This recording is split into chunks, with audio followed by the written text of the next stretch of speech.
नमस्कार मित्रांनो, भावी शिक्षक आणि शिक्षिकेंनो, टिप्स फॉर टीईटी मध्ये मी अक्षय वर्कर तुम्हा सर्वांचं स्वागत करतो। नुकतीच आपण मिशन महा टीईटी 2024 पर्व दुसरे ही सिरीज चालू केलेली आहे आणि या सिरीजच्या अंतर्गत आपण विविधपूर्ण आणि वैशिष्ट्यपूर्ण असे महत्त्वपूर्ण व्हिडिओज पाहत आहोत। या सिरीज मध्ये आपण आतापर्यंत how to crack TET in first attempt, paper information, मग टीईटीचा पेपर कोण द्यावा, कोणी देऊ नये, कोणता पेपर घेतल्यानंतर काय चुका होतात, मग एक चूक किती महागात पडते, असा टीईटीचा बेसिक टू ॲडव्हान्स इन्फॉर्मेशन असा व्हिडिओ पाहिला।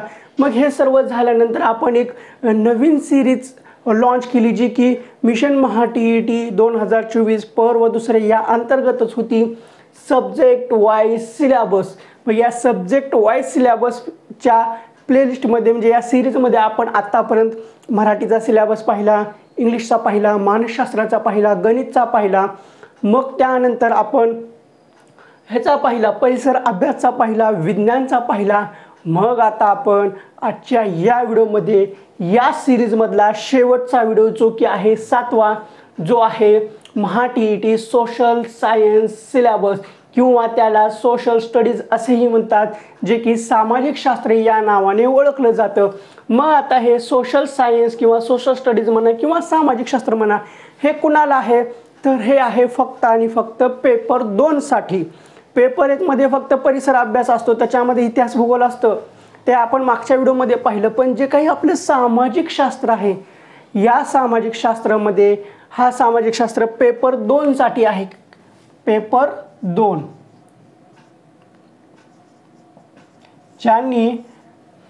ज्यांचं डीएड प्लस ग्रॅज्युएशन झालेलं आहे ते पेपर 2 देऊ शकतात, किंवा ज्यांचं डीएड किंवा बीएड झालेलं आहे प्लस ग्रॅज्युएशन केलेलं आहे ते पेपर 2 देऊ शकतात।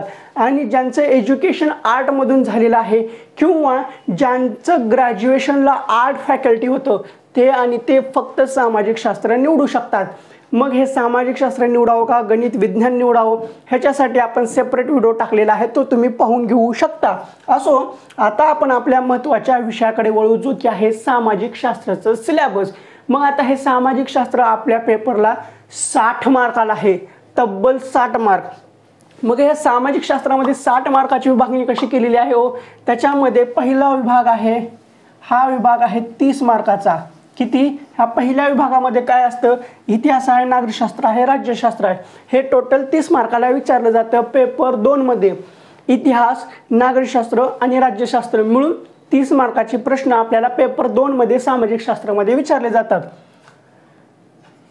त्यानंतर दुसरा घटक आहे भूगोल, अर्थशास्त्र आणि पर्यावरण। या 3 घटकावर आधारित 30 मार्काचे प्रश्न आपल्या परीक्षेमध्ये सामाजिक शास्त्र याला विचारले जातात। लक्षात आलं? जो काही सामाजिक शास्त्र आहे तो आहे 60 मार्काला, त्याच्यामध्ये 30 मार्काचे 2 टप्पे आहेत। 30 मार्काचा आहे इतिहास, नागरिकशास्त्र, राज्यशास्त्र, म्हणजे इतिहासामध्येच राज्यशास्त्र आणि नागरिकशास्त्र येतं, त्यावर आधारित 30 मार्काचे प्रश्न विचारले जातात। मग दुसरा घटक आहे भूगोल। मग या भूगोलमध्येच अर्थशास्त्र प्लस पर्यावरण येतं आणि हा घटक 30 मार्काला विचारला जातो। मग आता सगळ्यात महत्त्वाचा प्रश्न, हे जर आपल्याला कळालं सामाजिक शास्त्र काय आहे, सोशल स्टडीज काय आहे, पेपर 2 ला कोण घ्यावं कोणी घेऊ नये, हे 60 मार्काला आहे। मग 60 पैकी 30 मार्क हे इतिहास, नागरिकशास्त्र, आणि राज्यशास्त्रावर आधारित असतात, त्यातले 30 मार्क हे परत भूगोल, अर्थशास्त्र, पर्यावरण आधारित असतात। असं मिळून सामाजिक शास्त्र, सोशल स्टडीज किंवा सोशल सायन्स हे झालं 60 मार्काचं। हे सर्व आपल्याला कळालं। मग आता सर्वात महत्त्वाचा घटक की याचा अभ्यासक्रम काय आहे, याचा सिलेबस काय आहे, याचं पुस्तकं कुठून वापरायचं हे पहा। याचा सिलेबस 4 टप्प्यामध्ये आहे, इतिहासाचा फक्त 4 टप्प्यात आहे, भूगोलाचा सुद्धा 4 टप्प्यात आहे, आणि ह्या 4 टप्प्यामध्ये सिलेबस सुद्धा आहे, पुस्तकं सुद्धा आहेत, त्यामुळे जास्त टेन्शन घ्यायचं नाही। आता आपण पाहू, जो काही पहिला घटक आहे इतिहास प्लस नागरिकशास्त्र प्लस राज्यशास्त्र, हा आहे 30 मार्काचा। मग यावर अभ्यास कुठला करायचा असतो, सिलेबस काय असतो हे पहा। पहिला घटक आहे आपला परिसर अभ्यास, जो की नवीन अभ्यासक्रमानुसार आहे। परिसर अभ्यास न्यू सिलेबस इथे दिलेला आहे। मग या परिसर अभ्यासमध्ये काय आहे हो, परिसर अभ्यास 4थीला परिसर अभ्यास आहे, त्याच्यामध्ये भाग 1 मध्ये आहे शिवरायांचा इतिहास। हा शिवरायांचा इतिहास आपल्याला टोटल करायचा आहे। हा शिवरायांचा इतिहास आपल्याला पेपर 1 लाही उपयोगाला आहे आणि पेपर 2 लाही आहे। याच्यावर 100% प्रश्न असतात। 3 ते 4 प्रश्न पेपर 2 मध्ये हमखास पाहायला मिळतात। त्रिकालबाधित सत्य असल्यासारखा समजून घ्या। दरवेळेस आहे 2013 पासून आतापर्यंत।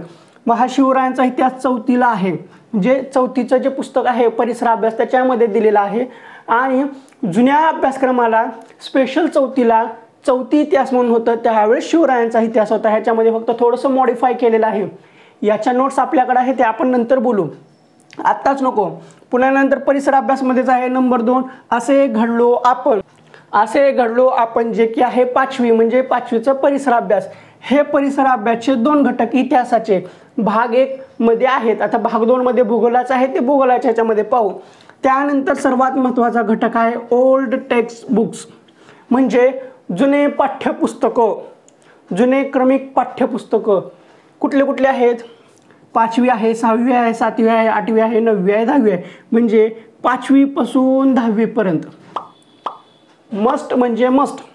प्रत्येक ह्याच्यावर 2-3 प्रश्न 2-3 प्रश्न 2-3 प्रश्न 2-3 प्रश्न हे आलेलेच आहेत, येतातच आणि येतीलच असा विषय आहे।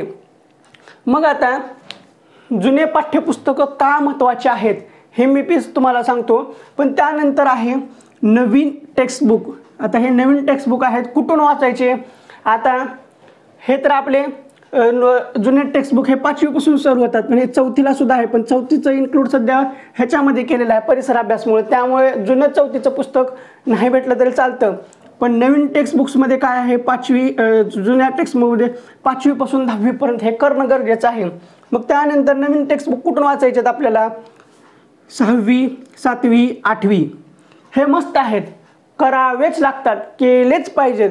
आणि हे नवीन 9वी 10वीचे पुस्तकं नाही वाचले तरी चालतील, ह्याच्यातले प्रश्न विचारले जात नाहीत। का विचारले जात नाहीत? कारण त्याच्यामध्ये विचारण्यासारखं काहीच नाही आहे। आणि या 9वी 10वीच्या ह्याच्यावर आपण ऑलरेडी नोट्स बनवलेले आहेत, जे की येऊ शकतात असे आहेत, पण हे संपूर्ण संबंधित पुस्तक वाचायची गरज नाही आहे। मग आता आपण वळू नवीन आणि जुना अभ्यासक्रमामध्ये काय फरक आहे। आता हे जे जुनं 5वीचं पुस्तक आहे याच्यामध्ये आधुनिक भारताचा इतिहास आहे। मग त्यात जुन्या अभ्यासक्रमामध्ये जो 8वीचा इतिहास आहे त्याच्यामध्ये सुद्धा आधुनिक भारताचा इतिहास आपल्याला ॲडिशनलमध्ये पाहायला भेटतो। तोच नवीन पाठ्यपुस्तकामध्ये 8वीचा इतिहास, त्याच्यामध्ये सुद्धा आधुनिक भारताचा इतिहास आहे। त्याच्यामध्ये स्वातंत्र्यापूर्वीच्या घडामोडी आहेत आणि स्वतंत्र झाल्यानंतरच्या आहेत। मग त्याच्यामध्ये झाशीची राणी आहे, 1857चा उठाव आहे, मग इंग्रज भारतात कधी आले, त्याच्यानंतर जी काय क्रांत्या झाल्या त्याच्या संबंधी 8वीच्या पुस्तकात आहे, जे की पूर्वी जुन्या अभ्यासक्रमामध्ये 5वीच्याही पाठ्यपुस्तकात भेटत होतं, 8वीच्याही भेटत होतं, आणि नवीन अभ्यासक्रमामध्ये 8वीच्या पाठ्यपुस्तकात तेच आहे।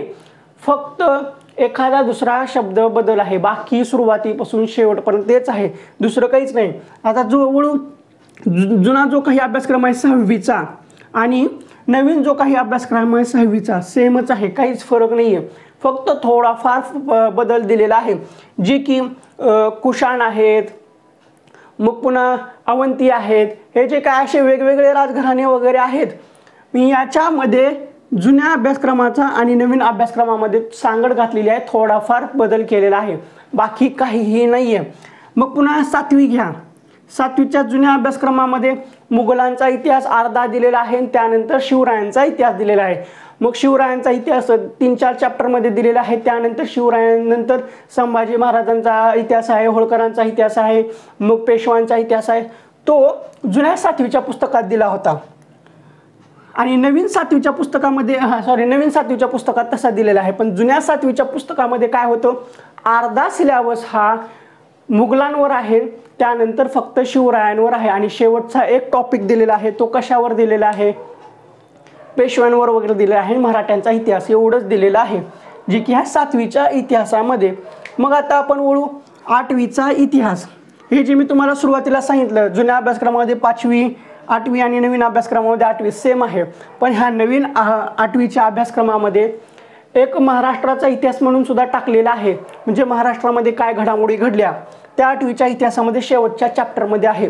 आता वळू जुन्या 9वीच्या अभ्यासक्रमामध्ये हे खूप महत्त्वाचं आहे। गेल्या वेळेस ह्याच्यावर 4 प्रश्न पडले होते 2021ला। मग याच्यामध्ये काय दिलेलं आहे हो, जे की जुना अभ्यासक्रम होता त्याच्यामध्ये 5वीचं पुस्तक होतं, त्याच्यामध्ये हडप्पा संस्कृती, वेगवेगळ्या संस्कृत्या, हडप्पा संस्कृती, वैद्य संस्कृती, हे जे काय होतं तेच आपल्याला 9वीच्या अभ्यासक्रमामध्ये जुन्या एकदम वास्टमध्ये पाहायला भेटेल, म्हणजे एकदम लार्ज पाहायला भेटेल आणि डीप पाहायला भेटेल। पण नवीन अभ्यासक्रमामध्ये त्याचा उल्लेख कुठेही आढळत नाही आपल्याला। हे दुर्दैव आहे, जे की हडप्पा संस्कृती असो, आर्य संस्कृती असो, पुन्हा ग्रीक संस्कृती असो, हे जे काय आहे यांच्याबद्दल जी माहिती आहे ती 9वीच्या जुन्या अभ्यासक्रमामध्ये आहे, पण सध्याच्या अभ्यासक्रमामध्ये पाहायला भेटत नाहीये। मग त्यानंतर वेगवेगळं आहे, फ्रेंचांचा इतिहास आहे, मग त्याच्यामध्ये खूप इतकी माहिती आहे ना, बा बा बा बा बा अनगिनत माहिती आहे। हे का 9वीचं पुस्तक वाचलं की आपल्याला स्पर्धा परीक्षेची सुद्धा खूप माहिती होऊन जाते, स्पर्धा परीक्षेचा सुद्धा खूप अभ्यास होऊन जातो। आणि जे काही 10वीचं पुस्तक आहे त्याच्यामध्ये पहिलं महायुद्ध आहे, दुसरं महायुद्ध आहे, दुसऱ्या महायुद्धावर आधारित जास्त आहे आणि हे परिपूर्ण अभ्यासक्रम आहे। हे पुढल्या पाया घडवलेला आहे स्पर्धा परीक्षेचा ह्या जुन्या अभ्यासक्रमामध्ये आणि यावरच आधारित आपल्या TETला पेपर 2 मध्ये 100% प्रश्न असतात। मग त्या दुसऱ्या महायुद्धावर खूप काही प्रश्न दरवेळेस पडत आहेत, 13 पासून ते आतापर्यंत, हे मस्त आहे। पण आता इथे लक्ष घ्या, हे जो काही नवीन अभ्यासक्रम आहे 9वी ते 10वीचा काहीच नाहीये। कारण का, याच्यामध्ये 9वीचा जो अभ्यासक्रम दिलेला आहे तोच आपल्याला इथं 10वीच्या नागरिकशास्त्रामध्ये आपल्याला राज्यशास्त्रामध्ये पाहायला मिळतो। आणि इथं जो काही 10वीचा सिलेबस दिलेला आहे हे हा एकदम नवीन आहे आपल्या इतिहासात, तो काही तेवढा महत्त्वाचा नाही आहे। जेवढे काही महत्त्वाचे आहेत त्याचे सगळे आपण ऑब्जेक्टिव्ह काढलेले आहेत, त्याचे आपण नोट्सचे व्हिडिओ टाकू। पण हे 9वी ते 10वीचे सध्याचे नवीन पुस्तकं वाचायची अजिबात आवश्यकता नाही आहे। उगाच विनाकारण डोक्याला जास्त लोड होईल, कारण 9वी आणि 10वीचा इतिहासच इतका वास्ट आहे आणि इतका जास्त आहे, तो वाचतानाच नाकी नऊ येऊन जाते आणि याच्यावरच आधारित प्रश्न असतात। हे झालं इतिहासचं। मग त्यानंतर आहे चौथा सर्वात महत्त्वाचा घटक, मागील वर्षाच्या प्रश्नपत्रिका, प्रिव्हियस इयर क्वेश्चन पेपर 2013 पासून 21 पर्यंत मस्ट म्हणजे मस्ट। कारण त्यावरून आपल्याला अंदाज येतो की कितवीच्या वर्गातील प्रश्न पडलेले आहेत, कितवीच्या इयत्तेतील आहेत, कुठल्या पुस्तकातील आहेत, मग कुठल्या धड्यातील आहेत। याचा एक आपण व्हिडिओ काढू, तुम्हाला प्रूफ सहित दाखवतो की 4थीच्या पुस्तकातील हा प्रश्न पडलेला आहे, ह्या धड्यातला पडलेला आहे, 9वीच्या पुस्तकातील जुन्या पुस्तकातील असा प्रश्न विचारलेला आहे, हे आपण नंतर पाहू। एवढं सर्व 30 मार्काला खटाटोप आहे काय समजलं? आता आपण वळू भूगोल प्लस अर्थशास्त्र। मग हे भूगोलचा अभ्यास करण्यासाठी सर्वप्रथम पहिला घटक आहे परिसर अभ्यास, जे की 5वीला आहे नवीन अभ्यासक्रमानुसार। मग वळू आपण दुसरा सर्वात महत्त्वाचा घटक, जे की आहे ओल्ड टेक्स्ट बुक। त्यामध्ये आपल्याला 4थीचा भूगोल पाहायचा आहे। या 4थीच्या भूगोलमध्ये आपल्याला काय पाहायला भेटतं, 4थी पासून 10वी पर्यंत हे जे काही जुने भूगोलाचे पुस्तक आहेत हे मस्ट म्हणजे मस्ट आहेत। तुम्ही नवीन भूगोलाच्या अभ्यासक्रमाचे पुस्तकं नाही वाचलात तरी चालतं, काही फरक पडत नाही आहे। तुमचं शून्य नुकसान होणार आहे, तुमचं काहीच नुकसान होणार नाही, तुमचं तीळ मात्र सुद्धा नुकसान होणार नाही तुम्ही नवीन पुस्तकं वाचले तर, म्हणजे नवीन पुस्तकं नाही वाचले तर। पण जर तुम्ही जुने पुस्तकं नाही वाचले आणि फक्त नवीन पुस्तकं वाचले तर तुम्ही स्वतःच्या पायावर दगड मारणार आहात। TET नापास व्हायचं हे तुमचं ध्येय आहे आणि तुम्हाला TET कधीच पास करायचा नाही असा हेतू होऊन जातो। हे का एक्सप्लेन करून सांगतो, जास्त टेन्शन घ्यायची गरज नाही आहे। आपल्याला जुन्या अभ्यासक्रमाची भूगोलाचे जे काही पुस्तक आहेत ते 4थी पासून 10वी पण करणं मस्ट आहे। पण जे काही नवीन टेक्स्ट बुक आहेत, 6वी असो, 7वी असो, 8वी असो, 9वी असो, 10वी असो, 10वी तर चुकून सुद्धा वाचायचं नाही। आता ह्याच्यामध्ये डिफरन्स काय आहे ते सांगतो मी। आता जो काही ओल्ड टेक्स्ट बुक आहे, जो काही 4थी आहे, जुन्या अभ्यासक्रमाचा 4थी, त्याच्यामध्ये आहे महाराष्ट्राचा भूगोल आणि तोच महाराष्ट्राचा भूगोल आपल्याला जुन्या अभ्यासक्रमामध्ये 9वी मध्ये सुद्धा पाहायला भेटतो। पण हा 4थीचा जो काही महाराष्ट्राचा भूगोल दिलेला आहे आणि हा जो काही 9वीला महाराष्ट्राचा भूगोल दिलेला आहे टोटल डिफरन्स आहे, खूप बदल आहे. इथं चौथीला जो महाराष्ट्राचा भूगोल शिकवलेला आहे ना, आणि पुन्हा नंतर 9वीला परत महाराष्ट्राचा भूगोल आहे, 100% बदल आहे. तो अभ्यासक्रम आणि 9वीचा अभ्यासक्रम वेगळा आहे. त्याच्यामध्ये फक्त वेगळं दिलेलं आहे, ह्याच्यामध्ये त्याच्या पुढलं दिलेलं आहे, ॲडव्हान्समधलं दिलेलं आहे. म्हणून चौथीला महाराष्ट्राचा भूगोल आहे, तसंच जुन्या अभ्यासक्रमामध्ये 9वीला सुद्धा महाराष्ट्राचा भूगोल आहे. आणि आता इथं जो काही 5वीला जुन्या अभ्यासक्रमामध्ये आहे भारताचा भूगोल, तोच आपल्याला 10वीच्या नवीन अभ्यासक्रमामध्ये, सध्याच्या नाही त्याच्यापूर्वीच्या अभ्यासक्रमामध्ये आपल्याला काय पाहायला भेटतो, इथं सुद्धा भारताचा भूगोल पाहायला भेटतो. पण इथं भारताचा भूगोल जो आहे तो ओव्हरऑल दिलेला आहे, पण इथं जो भारताचा भूगोल दिलेला आहे तो डीपमध्ये दिलेला आहे. या भारताच्या भूगोलमध्ये सह्याद्री पर्वताबद्दल जास्त माहिती आहे, खाड्यांबद्दल माहिती आहे, बंदरांबद्दल माहिती आहे, मग जे हिमालय आहे हिमालयाबद्दल माहिती आहे, मग पुन्हा उत्तर भारतातील जे घटक आहेत त्याच्याबद्दल जास्त माहिती आपल्याला 10वीच्या ह्याच्यामध्ये मिळून जाते. म्हणून चौथीचा महाराष्ट्राचा भूगोल वेगळा, 9वीचा महाराष्ट्राचा भूगोल वेगळा. जुन्या अभ्यासक्रमामध्ये चौथीला महाराष्ट्राचा भूगोल होता तो सुद्धा मस्त आहे, आणि 9वीला जो महाराष्ट्राचा भूगोल आहे तो मस्त आहे. 5वीला भारताचा भूगोल, 10वीला भारताचा भूगोल, दोन्ही भूगोल केले की तुमचं महाराष्ट्राचा भूगोल किंवा भारताचा भूगोल एकदम कंप्लीट होऊन जातं. आता वळू आपण इथं जो काही 6वीला अभ्यासक्रम आहे याच्यामध्ये आशिया खंडाबद्दल माहिती द्यायला चालू केली आहे. मग त्यानंतर इथं आहे जगाचा भूगोल 7वीला, आणि इथं 8वीला आहे त्याच्यामध्ये युरोप खंडाबद्दल जास्त माहिती आहे. चौथी महाराष्ट्र, भारत, आशिया, जग, युरोप, आणि परत महाराष्ट्र आणि भारत असं हे जुन्या अभ्यासक्रमामध्ये आहे. पण आता एक गोष्ट लक्षात घ्या, जे की नवीन अभ्यासक्रम आहे, या नवीन अभ्यासक्रमामध्ये 6वीचा जो काही भूगोल आहे, या 6वीच्या भूगोलामध्ये 6वी, 7वी, 8वी ह्या 3 भूगोलामध्ये जेवढा काही अभ्यासक्रम आहे तो फक्त आपल्याला एकट्या 7वीच्या आणि 6वीच्या ह्याच्यामध्ये पाहायला भेटतो.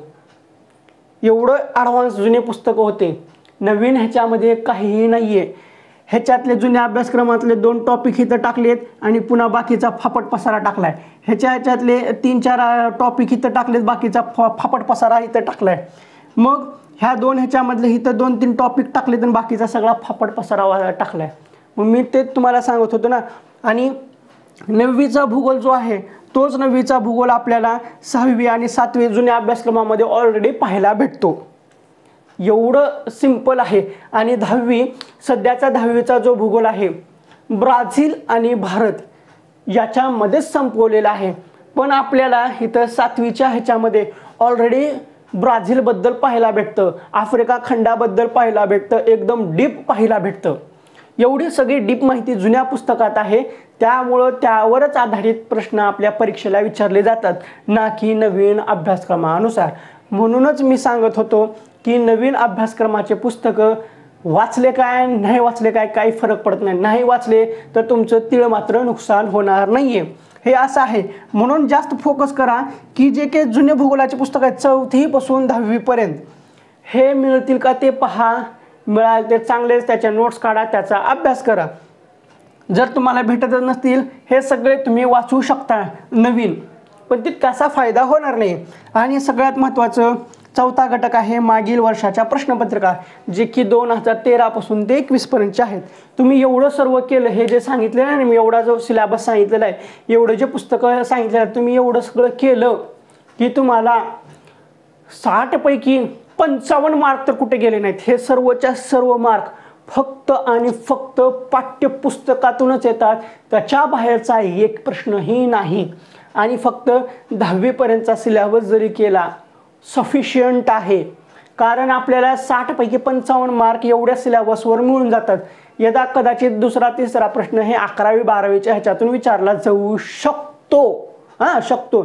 पण आपली नॉलेज तेवढं आहे की ते आपण हँडल करू शकतो.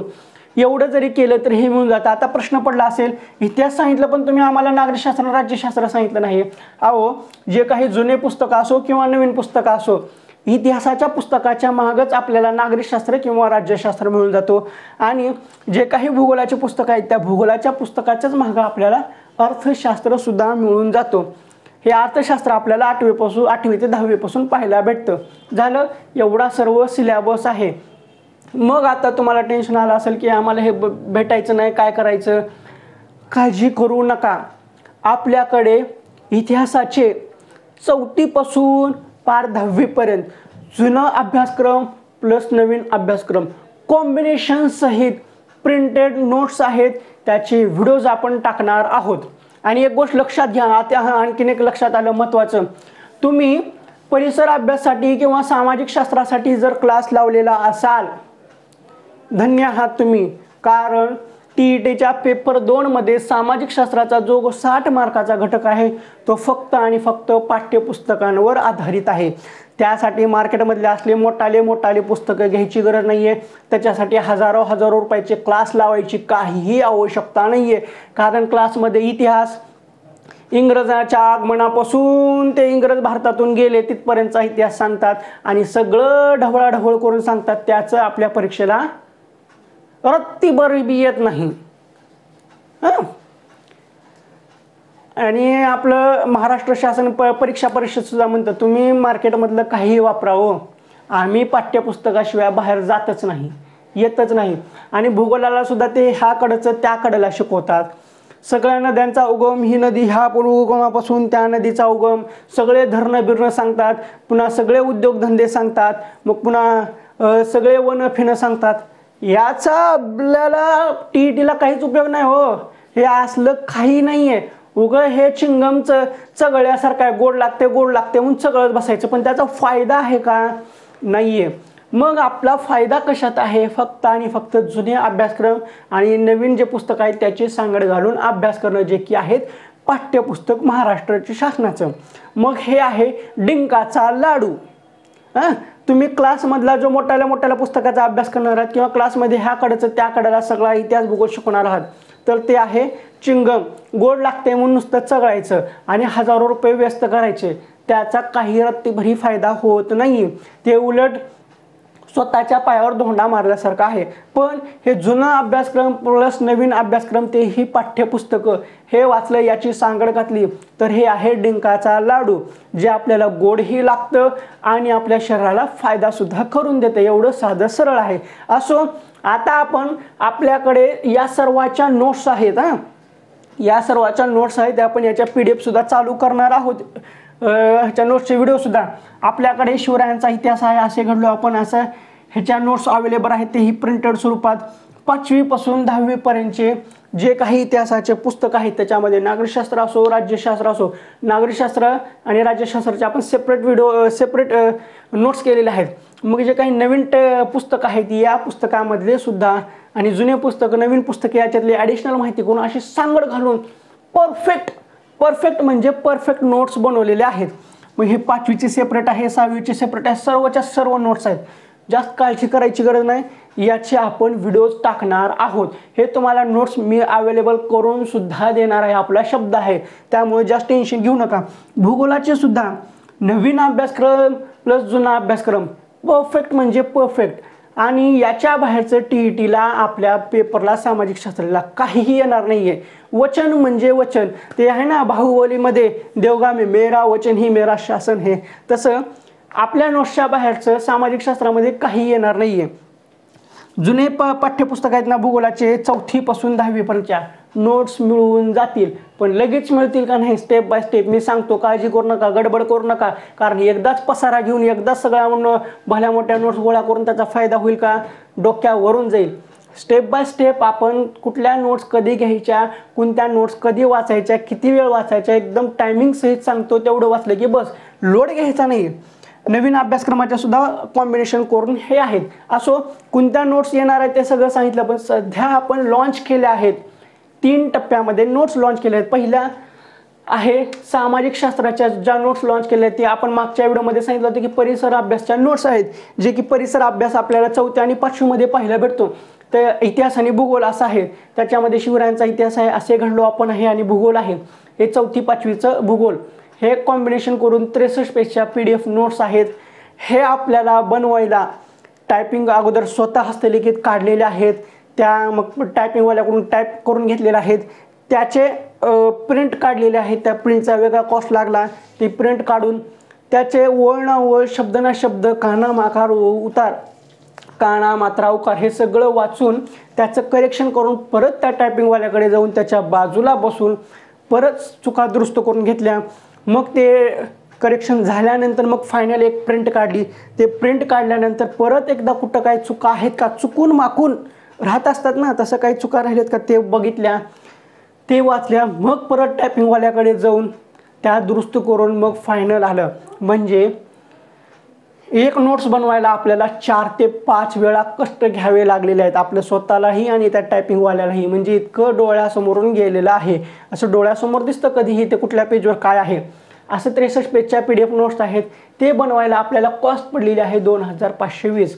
जर आपण ही नोट्स आपण दिलेली आहे देत आहोत, 71 रुपयाची प्राईस आहे फक्त आणि फक्त 71 रुपये, जास्त काही नाही आहे।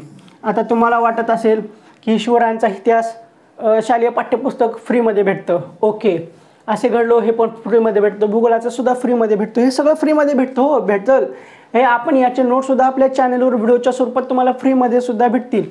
पण हे 71 रुपये काही नाही आहेत, कारण आपण या शिवरायांच्या इतिहासामध्ये जुना शिवरायांचा इतिहास, नवीन आत्ता जो काही अभ्यासक्रमामध्ये आलेला आहे तो इतिहास, पुन्हा 4थीच्या स्कॉलरशिपमधलं, 7वीच्या स्कॉलरशिपमधलं, असं सर्वांचं कॉम्बिनेशन करून अद्यावत ह्या नोट्स तयार केलेल्या आहेत। त्यामुळं जास्त काही प्राईज नाही आहे। तुम्ही जर असे घेतलं असेल, तुम्हाला फ्रीमध्ये पुस्तकं भेटले ठीक, पण ते नोट्स काढणं वाचणं हे करणं खूप अवघड आहे।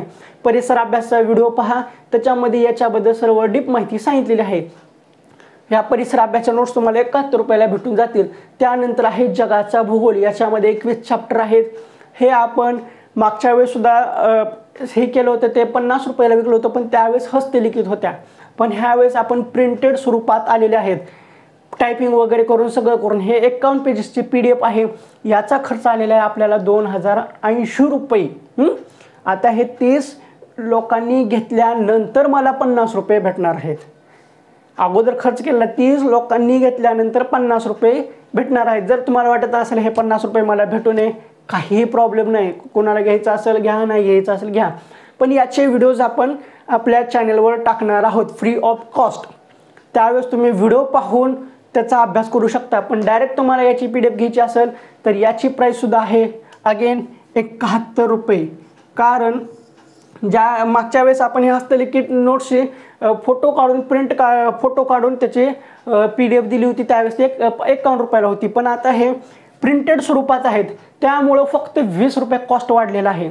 इथं ऑलरेडी मी खर्च केलेला आहे, त्यावेळेस मला 1 रुपया खर्च करायची गरज नव्हती, पण ह्यावेळेस इथं फक्त पैसेसुद्धा घातलेले आहेत, शारीरिक कष्टसुद्धा घातलेला आहे, आर्थिक कष्टसुद्धा दिलेलं आहे, बौद्धिक श्रमसुद्धा झालेला आहे।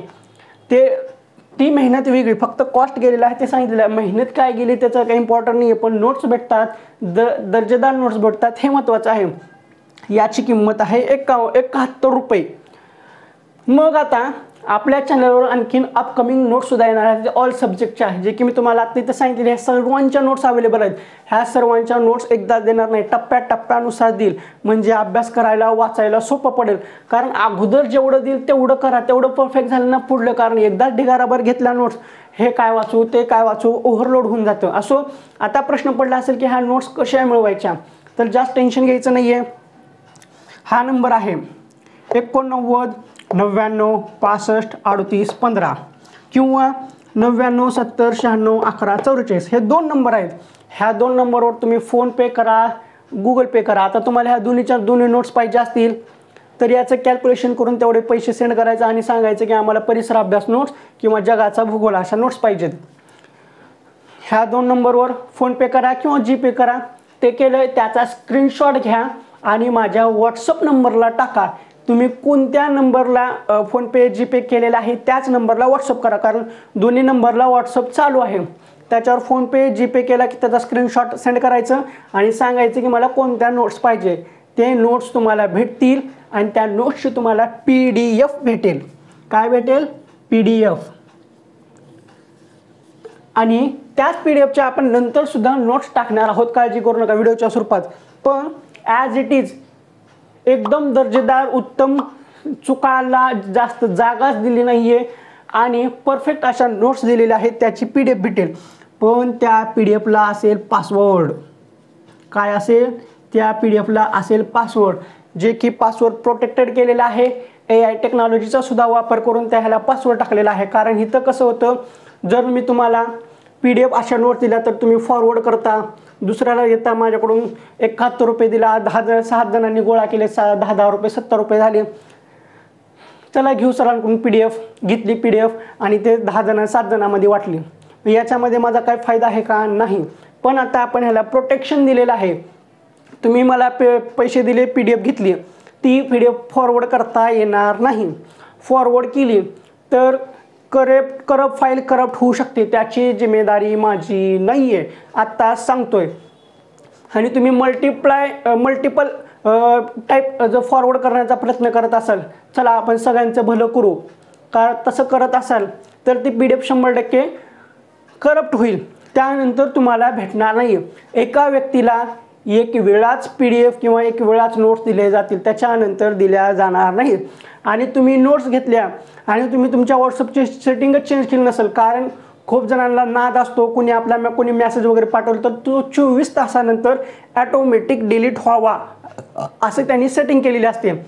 मग तुम्ही नोट्स घेतला, तुम्ही व्हॉट्सअपला मी पाठवली, फक्त व्हॉट्सअपला नोट्स दिल्या जातील, व्हॉट्सअपला पाठवली, मग त्यानंतर तुम्ही ओपन केली, एकदा वाचली, ठेवून दिली, 24 तास होऊन गेले, तुमच्या व्हॉट्सअपमधून मेसेज डिलीट झाला, तर परत मी ते व्हॉट्सअपवर परत त्याचा पासवर्ड किंवा परत त्याची नोट्स पाठवणार नाही. कारण ती जिम्मेदारी तुमची असेल, तुमच्या चुकीमुळे झालेला असेल, कारण तुम्ही सेटिंग चेंज केलेली नाही आहे. ते सेव्ह करून ठेवा, कॉपी करून ठेवा, काय करायचं ते करून ठेवा, पण दुसऱ्यांदा चुकून सुद्धा मागायची नाही आहे. दुसऱ्यांदा पाहिजे असेल तर त्याचे तुम्हाला परत पैसे द्यावे लागतील. एक्सपेन्सिव्ह नोट्स आहेत, मी असं सहजासहजी जास्त कुणाला देणार नाही आहे.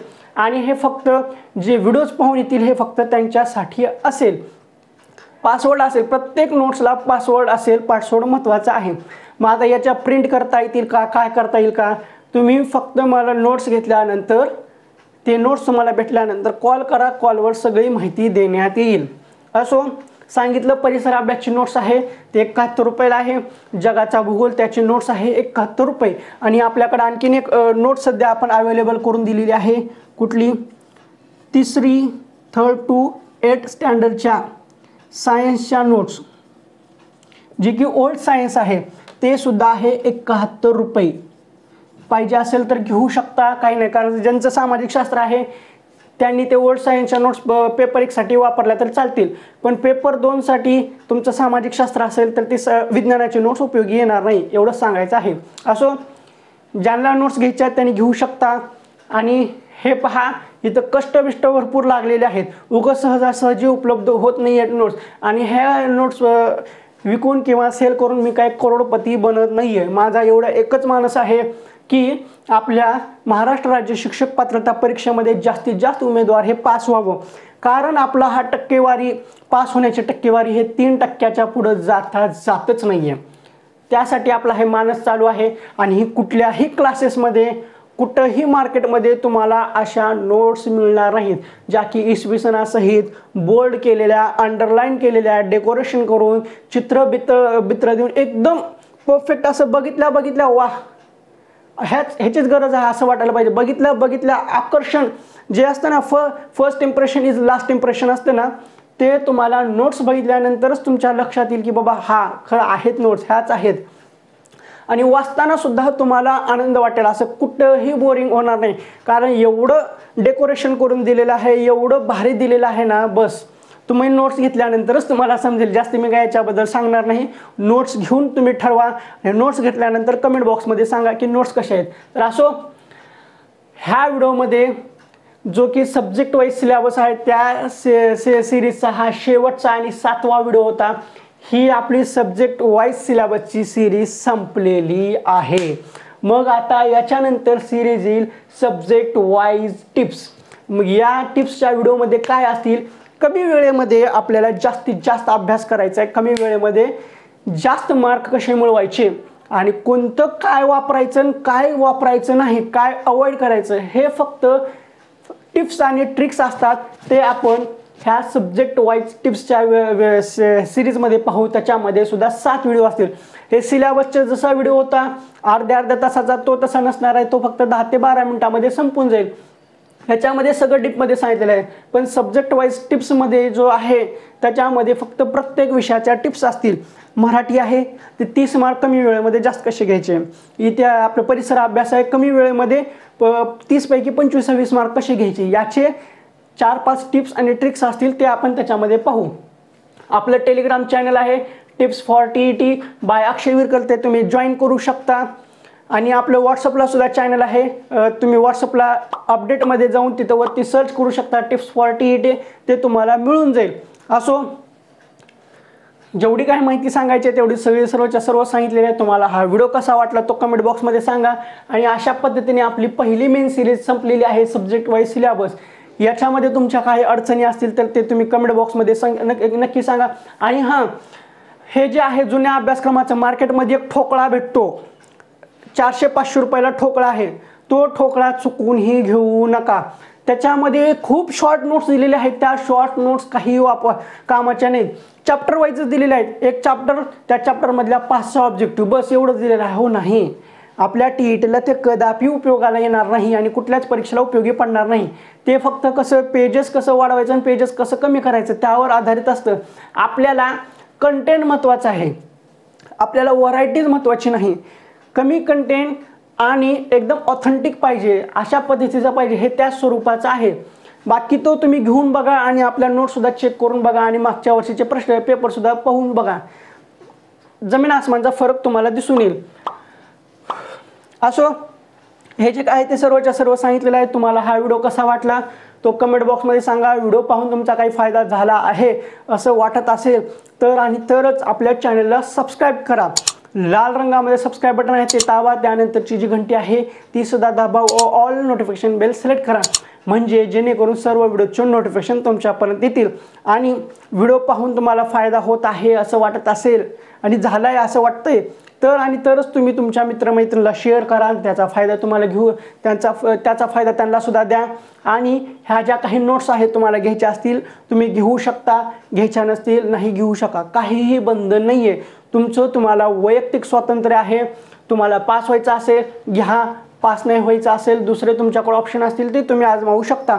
कुणालाही काहीही जबरदस्ती नाही आहे, स्वतंत्र आहे, तुमची मर्जी आहे, मालक तुम्ही आहात.